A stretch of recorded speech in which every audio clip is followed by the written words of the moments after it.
ICC champions trophy 2025-এ final খেলে যে দুটি দেশ, একটি ভারত আর একটি নিউজিল্যান্ড। চ্যাম্পিয়ন হয় ভারত। ভারত 4 উইকেটে জয়ী হয়। রানার্স আপ হয় New Zealand. Player of the match হয় ভারতের রোহিত শর্মা এবং প্লেয়ার অব দ্য টুর্নামেন্ট হন নিউজিল্যান্ডের রচিন রবীন্দ্র। এবারের আইসিসি চ্যাম্পিয়ন্স ট্রফি 2025 এর আসরটি ছিল নবম আসর। এই নবম আইসিসি চ্যাম্পিয়ন্স ট্রফির আসরটি অনুষ্ঠিত হয় 19 ফেব্রুয়ারি থেকে 9 মার্চ 2025 পর্যন্ত। আয়োজক দেশ ছিল পাকিস্তান ও সংযুক্ত আরব আমিরাত। এতে অংশগ্রহণ করেছিল 8টি দল। ভেন্যু ছিল 4টি। মোট ম্যাচ হয় 15টি। 15তম ম্যাচ অর্থাৎ ফাইনাল ম্যাচটি অনুষ্ঠিত হয় দুবাই আন্তর্জাতিক স্টেডিয়ামে। এই টপিকটি যেহেতু খুব বেশি সাম্প্রতিক, তাই এই টপিকটির আদলে আমরা আরও কিছু ফিক্সড জিকে দেখব।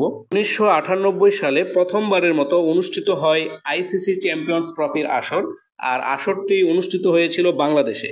তবে বাংলাদেশ তখন অংশ নিতে পারেনি। কিন্তু 2000 সালে অনুষ্ঠিত আইসিসি চ্যাম্পিয়ন ট্রফির দ্বিতীয় আসরে বাংলাদেশ প্রথমবারের মতো অংশ নেয়।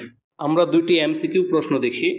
প্রথমটা, আইসিসি চ্যাম্পিয়ন্স ট্রফির প্রথম আসর কবে কোথায় হয়েছিল? অ্যান্সার 1998 সালে বাংলাদেশে। আর একটি প্রশ্ন হচ্ছে, আইসিসি চ্যাম্পিয়ন্স ট্রফিতে প্রথমবারের মতো বাংলাদেশ কবে অংশগ্রহণ করে? আইসিসি চ্যাম্পিয়ন্স ট্রফিতে বাংলাদেশ প্রথমবারের মতো অংশগ্রহণ করে 2000 সালে। ওকে ভিউয়ার্স, আগের 8টি আসর থেকে আর কোনো কিছুই জানার দরকার নেই। আর নবম আসরের বাকি সবকিছুই আগেই বলে দিছি। যেমন 2025 সালের 19 ফেব্রুয়ারি থেকে 9 মার্চ অনুষ্ঠিত হয়। স্বাগতিক দেশ ছিল পাকিস্তান ও সংযুক্ত আরব আমিরাত।